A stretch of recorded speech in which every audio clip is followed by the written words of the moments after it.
Don't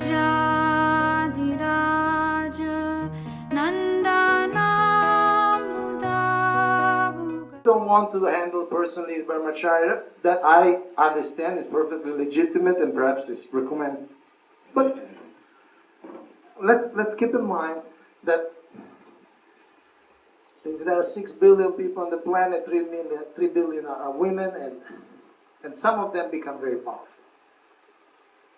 Either we like it or not. Okay? I mean, we are not talking about what should be, what could be, what shouldn't be. We're saying what's happening. What's happening? You open a newspaper, you see that many women were becoming very powerful. Not only in India, but India, I would say particularly. The president of India is a lady. Did you notice that? So, I mean, huh? Oh, she took the ISKCON leads. She's from Maharashtra.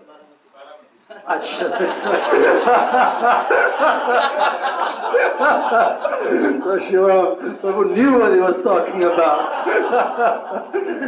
Okay, let's finish this PowerPoint before. Hare Krishna, I have a small, yeah. Acha. See, in India also, when we started this LEADS program, we divided into 4 divisions, so that it is easy to handle the number of people. You can't have 150 people, whole India, something like that. So, even within the division, suppose in this western division you can see, there are a lot of saffrans here than other colors. Saffron dresses, brahmacharis. Yes. So, having 40 brahmacharis and 1 or 2 matajis, the group itself, sometimes we have a group discussion and things like that. So it may not be really whether how productive it is going to be. So for the whole India, there could be also one LEADS program for the matajis. Means from each division, even if a few matajis are coming up, then we can have a LEADS program. I think that may be more productive than mixing brahmacharis and matajis, something like that. Whatever works for you. Or just talking about a general principle. Prabhu, You're talking about logistics. We're talking about logistics, and of course there are logistic issues. Yeah, something like, coming here like that, definitely accommodating them and taking care of them. It's not that brahmacharis are going to do that, something. So it will be exclusively, if it is for matajis, it will be easier to do it, and they can also be brought up. That's an application. That's up to you to decide if you want to do it, if you don't want to do it, if you want somebody else to do it. I leave it up to you. Okay, another question, another point on empowerment. Srila Prabhupada, conversation in Mumbai, 75. That is Chaitanya Mahaprabhu's instruction. Amara Aghaya Guru Anyatare Desh. You deliver your village people and become a guru. Everyone is not going to be so big that he can go all over the world.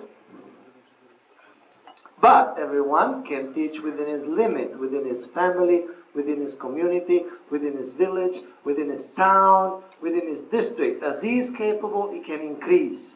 But everyone can become a guru and deliver the local people. So this is the spirit. Everyone, including whoever is home-based, or whatever we call a congregation of devotee. And that's it for this slide. Any question? 1 or 2 questions on these 5 roots? Let me get them all. I hope you do a little exercise.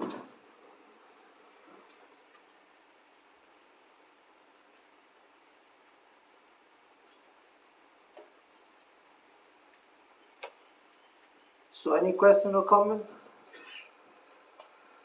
Okay, last, yes? You have a mic?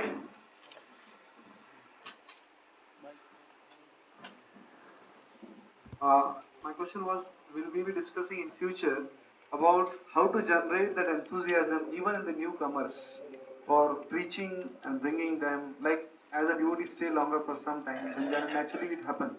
But not, as far as my observation is, not so many are inclined for preaching. Means few in a big group also only few are enthusiastic for preaching, and majority they are not. So how you do it in Bhakti Vriksha system, that everyone, the group also expands very fast, means everyone preaches. Well, So it's not that every group expands fast. It's not every group. Many groups are quite stagnant and they go on for many years, the same number of groups. So it's not something that, again, it's the essence, it's not the system. It's not that we go, oh, we're doing Bhakti Vriksha, they expand. Some parts of the world, they have the same few groups for years and years and years. Which is at least something, at least there's some association, some engagement, but I tend to see, in one sense, I tend to see, in one sense, it's the opposite. In one sense, you're saying that when they become a little senior is natural, but my observation in other parts of the world, at least, is that if the people grow up in the community, in the congregation, not preaching and not being expected to preach, in one sense, it's much harder for them to start preaching than the new people. Because they just grew up like that. They just grew up that, okay, what is my dharma? I come to the temple, maybe I can give some donation, I do little politics on the side, and that's my bhakti yoga. That's how they grew up, 1 year, 3 years, 5 years, 10 years. That's the experience of ISKCON, being in ISKCON, in some place. But if when the new people come, they don't know anything. What is bhakti yoga? What is this Krishna consciousness? If they get instilled this idea, which is Lord Chaitanya idea, all classes of devotees should cooperate to spread, and they are gradually, and I stress the word gradually, engaged, then it becomes part of their mentality, of their culture.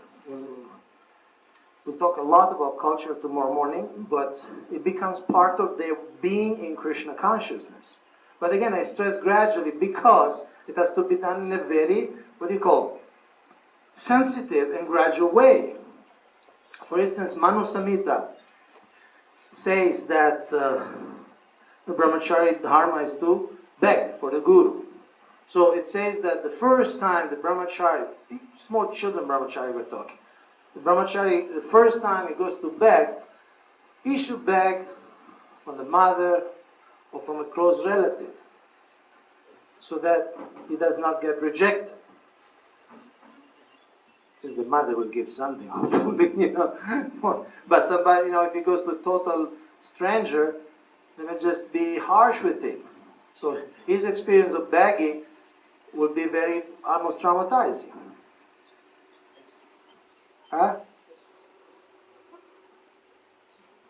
Basically, test of success he should get. Yeah, they should get a taste of success. He goes the first day, he knocks on the door. If he gets something, what? I can do this. No? But if he knocks first door, somebody opens, who are you? What do you want? Get out of here. Go get a job. Go get out of here. He feels shocked. So, there must be graduality. Once, for instance, in a Bhakti Vriksha group in Moscow, in Russia, 2 ladies came to me and they said, our group leader just told us, go and preach. and we don't know what to do. So can you imagine the scene? No, okay, Bhakti Vriksha, we did a preaching session. Okay, you two, go and preach. And I didn't know what to do. They came to me, we don't know what to do.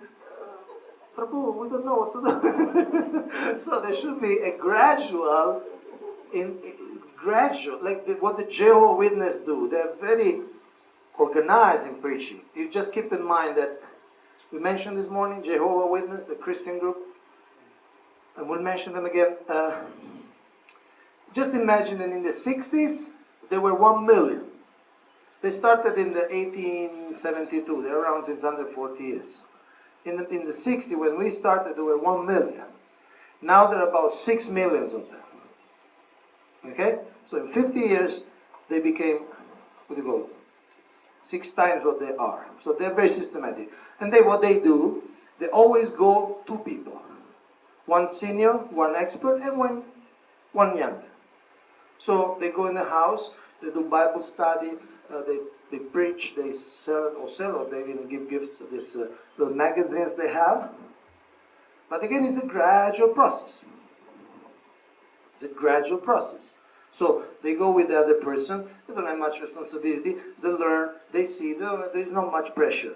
Gradually, then they also take it. But if the first day you don't go, knock on the door, it's very hard. So I would say that we should include in our kind of curriculum that everybody can engage in some sort of preaching. There are different, like even distributing books, there are ways which are harder. It takes more determination, more strength, more expertise. Like stopping people in the street and try to sell a book. It's not easy. Even physically, it takes some stamina. Okay, I think you have experience, right? But this book distribution, again, as a culture, as a value, as a practice, as a part of our sadhana, you have a book, a table, in somewhere where people pass through. You sit there with another 1, 2, 3 devotees. Basically, everybody can do it, right? So it's an art how to make preaching a pleasant experience for people. That I would say, and so that they grow up with the idea that yes, it's part of my knowledge, Lord Chaitanya instruction, and anyway, even if I'm a grihastha, as a grihastha, I will have a duty to do it at home. No, you saw the quote, so they get into that mood. No, but it's an art because it can be done in a way that people. Also, because sometimes when we talk about preaching, people think again high profile way of preaching, like giving lectures, and obviously they're not ready. They made a survey in the world, and they found a poll in America that of all the fears people have, the highest fear is speaking in public. I'm sure you heard that. The highest fear, more than fear of death, more than fear of disease, people fear standing up in front of a group of people and speaking. So when preaching is intended like this, or very technical, very like specialized preaching, like college preaching, lot of challenges, sharp people. So obviously we cannot just throw them into the fire or throw them into the high water. It's like a sink or swim. We need to have gradual introduction. That's the answer I would give.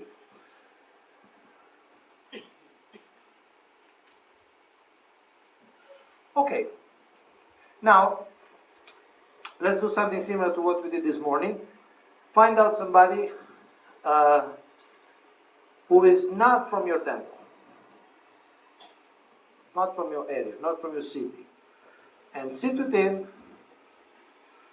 in front, and put the chairs really in front, okay? It's different. No, put in front or sit in front, really in front, and discuss how it is your estimate of the application of these 5 things. This could be more. It's not an absolute number. Could be 4, could be 6, could be 10. Discuss how is it going in your place. What's your estimate? The level of care, service to the devotees in terms of motivation. Again, not in terms of label, okay? Not because it's in your mission statement. But in terms of effective practice, effective application, care, the having groups, the cultural outreach, the organization of the community in a well-oiled machine for association, for communication, for coordination, for cooperation, and empowerment of the individual. Is it clear? Any question on the exercise? Is that clear? So please choose somebody from a temple which is different from yours, and share 5-10 minutes, and then the day of the class is over. So when you finish sharing, sharing means both of you speak. When you finish sharing, feel free to go. So thank you very much for this day together. I hope you'll be here again tomorrow morning. And we start at 9 o'clock with Guru Puja and the course. Hare Krishna.